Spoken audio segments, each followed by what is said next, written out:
All right, so in 3 days, the British internet is going to become a lot smaller than it is now because a lot of websites are going to region block the UK.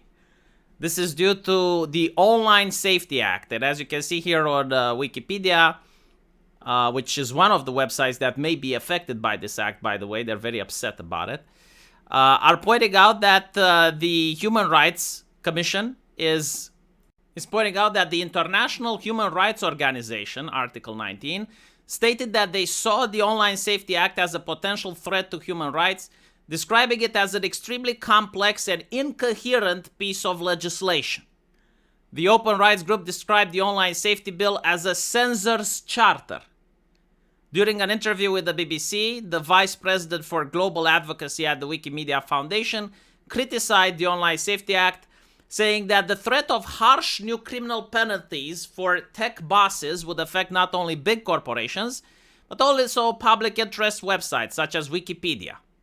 She argues that the act should have been based on the European Union Digital Service Act, which reportedly included differences between centralized content moderation and community-based one. So what is this act? And why are so many websites deciding to region block the UK? Do they not care about the children? Apparently this is why the act is passed, is to protect the children. It's going to make Britain the safest nation on earth.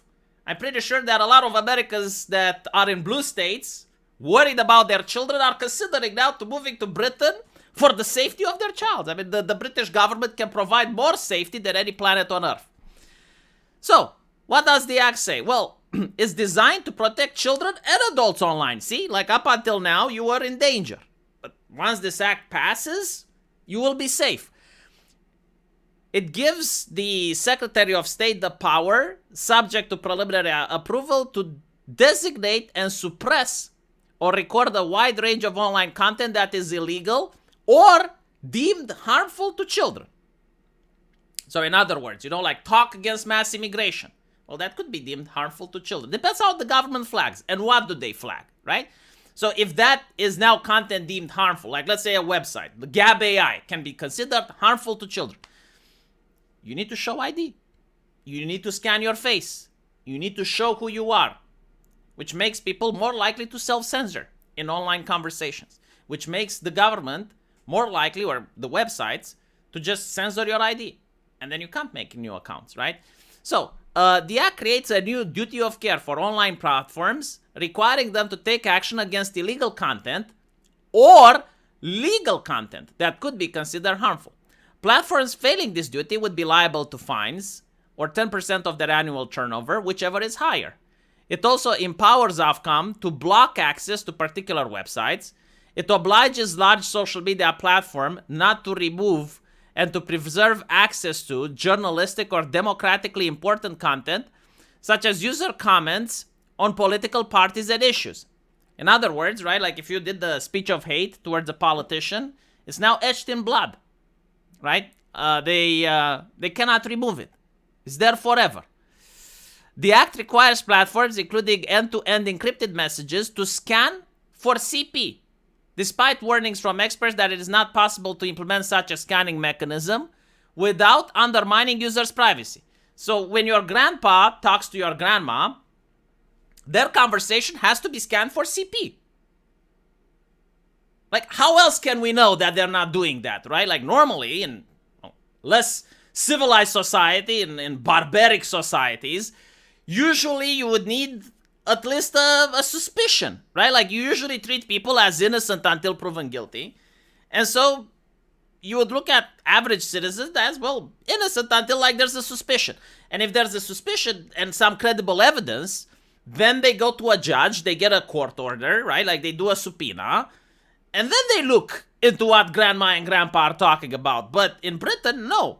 Like, in Britain, the government wants to look every time, all the time. I'm pretty sure that the next step is to also break into your house to check to see if you don't have any drugs. Like, wouldn't that be normal? I mean, what? Do you want drugs in your society? Like, are you in favor of children taking drugs? Of course you are. So, like, you should allow the government to have a key to your door in order, whenever they feel like it, to come into your house and check to see if there's any la cocaína. Well, what if there's la cocaína? Huh? How can we know unless they check? The act grants significant powers to the Secretary of State, the media regulator, and the exercise of its function, which includes the power to direct Ofcom as the content of codes of practice. This has raised concern about the government intrusion in the regulation of speech, which with unconstrained emergency-like powers. Like, that's another thing. This is almost like it's a war zone. Like, Britain is in such an imminent danger that they have to have these powers. I wonder if Ukraine has these powers. I will actually check. You know, if Ukraine has like the same powers to regulate the internet like Britain has now. Now, you may say, well, I'm an American. Why the fuck does this affect me? Well, it depends, right? Because according to this, even if your website or your server is not in Britain, as long as you have British citizens using your service, well, the law applies to you. And you may say, well, hold on a little bit. You know, like, I'm in America. Why the fuck do I care? I'm not in Britain. Well, no, but do you have money in Britain? Because, like, most of these companies do. If you have money in Britain, well, they can seize your assets. Do you travel abroad? Well, I hope you're not traveling into any country that would have an extradition with Britain if you're in violation. Then they can, like, if you're convicted of a criminal thing, right? Because apparently, like, this is also criminal. Like, if you fail your moderation duties, it can be criminal. They can actually, you know, arrest you at the airport and then, like, transport you to the British courts. Probably they won't do that unless it's extreme cases. But, like, it happened with the owner of Telegram in France, right? And then what else can they do? They can prevent other people from doing business with you. Seize their assets. So the only remaining thing that most companies do is either pay millions and millions of dollars into trying to comply with this, because it's not so simple to create a robust age verification process. It's not really like you click a button or you code it. No. Especially when you realize that you're holding some of the most important data from citizens, right? So, like, imagine what would happen. Let's say you run a porn website or you run a social media website or something that requires the age verification. You know, like Nexus Mods. Nexus Mods is a good example. Nexus Mods has not safe for work mods. They have robust age verification to comply. What happens if they get hacked? Have you ever heard of identity theft? Like, identity theft is a nasty thing. How do you think the public will react? Are they going to sue the British government or are they going to sue your ass? Where is all the liability? With the company. What exactly does the company gain? Well, I guess, you know, doing business with the British citizens. Do they want the risk, though? Like, is it profitable? Because that's what companies are going to ask. And some companies, I guess, are going to actually try and see how it's like. I think, like, Pornhub is actually entertaining them. And I kind of know, like, why they're entertaining them, but they're not entertaining the Americans. Again, like, these robust age verifications are very expensive. And so I don't see people from Texas showing their ID when they want to crank a nut. I just don't. I do see them use a VPN. But I don't see them, like, actually showing their driver's license or any sort of identification, right? People in Britain, they like playing Papers, Please. Like, it's a national hobby. It's a fetish for them to show ID. So, like, they may actually comply. Which is why, you know, the websites are like, all right, well, I mean, if they will comply, let's try and do it. The problem is that it's written so poorly that even if you are trying to, I guess, accommodate, it may still not be enough. Because they say, well, reasonable age verification. What the fuck is that? You can say, well, I asked them to have ID. And they can say, well, I mean, maybe they stole their parents' ID. You should have done more, you know. The duty of care in the Act refers to the following, right? So, like, if you're a social media company or you're a website and you want to have British citizens on, you need to make sure that you do illegal content risk assessment duty. You need to do illegal content duties, the duty about rights to freedom of expression and privacy, the duty about reporting and redress, the record keeping. Like, all of this shit is probably millions of dollars. So like, this guarantees that any upstarting company, like anyone that would try to make a new website or a social media company, they just come. Like, there is no more competition that's going to come from Britain. The only websites that you'll have are the established one from the United States. That's it. Like, all the British websites, all of them, gone. Personally, I don't see it. Unless, they're a website that deals with selling clothes and stuff. But if you're a website that's like a forum, no. I mean, Kiwi Farms just banned Britain outright. They didn't even want to hear it. I think Gab did the same. And there's other websites, like there was a website that was selling AI, right? And they also said the same thing. I think it's called CVII or something like that. And they also said the same thing. It's like, look, we can't control what people talk to our AI. We can't control if someone wants to jailbreak the AI. We have a small team. We just can't operate like this, right? You guys are unreasonable. The law is written like shit. It's in a gray area. Even our AI doesn't make sense of it. Go fuck yourselves. So they blocked them, And so, yeah, like, British people are going to wake up at the end of the week with a smaller internet. And after a couple of cases, after, the government is going to show its muscle and bully a couple of websites, the internet will get even smaller. The other problem is that France is also trying to do similar shit. The European Union, I think they want to update some of their acts. And you have red states in the United States and Australia. So the only corporations that will exist are the big ones. And even for them, it's going to be difficult because they're going to have to make like an internet design for Australians, an internet design for Tennessee, an internet design for France. And some of these countries are going to say, well, okay,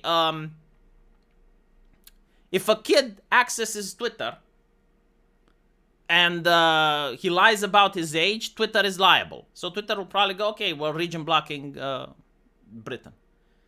But if the kid manages to install a VPN, well, Twitter is still liable.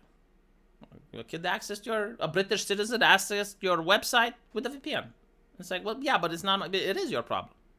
Like, the law says you need to take measures. I don't need to take measures as the government. You need to take measures. It's not my problem, right? And so, the future looks offline AI. That's how I view the future of the internet. Like, you're going to have mostly like cable, watered down shit for the normies. You're probably going to have like a massive, massive dark internet coming the next generation. Like, I'm generally worried for my kid and how the internet is going to look like because the way they're trying to make it is boring, sanitized, and plain. So for people that want to share memes or they want to do the speech of hate or shit like that, they're going to have to learn IRC again. They're going to have to learn like various other ways. It's unfortunate, but like, what can you do? However, I do think that offline AI is going to be the go-to way to enjoy yourself online from now on, right? Like text bots, chat bots, that type of stuff.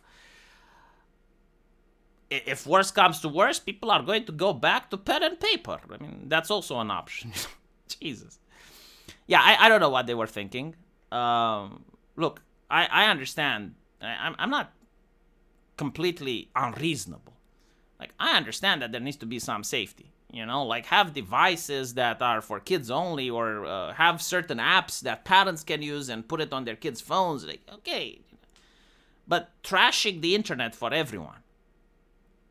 And it's so blatant, like it's obvious to do with anonymity, with ending encryption, with all of this shit. Like, how terrified are you of your own population? That you're having to do these extremely, extremely extreme measures. Which, by the way, they were mostly driven by feminists, because like all of this shit was being tried since 2016. They had an initiative, look it up, Reclaim the Internet. It wasn't to protect children, by the way. It was to limit harm to young girls, prevent online bullying. It wasn't very popular at the time. Like, people used to have common sense, and they were saying, like, well, this is poison for free speech. This is poison for free expression, what are they? And so, like, they tried it again and again and again. And at some point when they started with the pornography, that's when it clicked. And that's when people went, you know what, that's not such a bad idea. Why shouldn't you show an ID whenever you want to go to a lewd website? The problem is that most people thought about, well, this is going to apply to OnlyFans and it's going to apply to a couple of other websites. But turns out it's actually going to apply to anything that contains any erotic material that a child shouldn't see, including social media, including search engines. In Australia, for example, they want to include search engines. I mean, they already do it in China, right? Like, it's not a system that's unthinkable. The idea of, like, tying your internet connection to your real person is not. I mean, even up till now, people would do it with an IP and stuff. But, like, okay, it's fine. People will show ID when they log online. Why not? Let's see if it will improve society. That's the real question, right? Like, will it create a better generation? Because at this point, we're getting into the experiment. So let's see if, like, the future generation of British people is going to be more robust, more moral and strong than the previous ones that lived in the danger, right? Like, we lived in the danger era of the internet, the Wild West. So I assume, like, we're already the sacrificial lambs. We've been destroyed by the technology. Hopefully, the new generation, under the leadership of the United Kingdom, the safest place on earth for the internet, is going to do a lot better than us, right? Let me know what you think, and I'll see you guys on my live stream. Take care.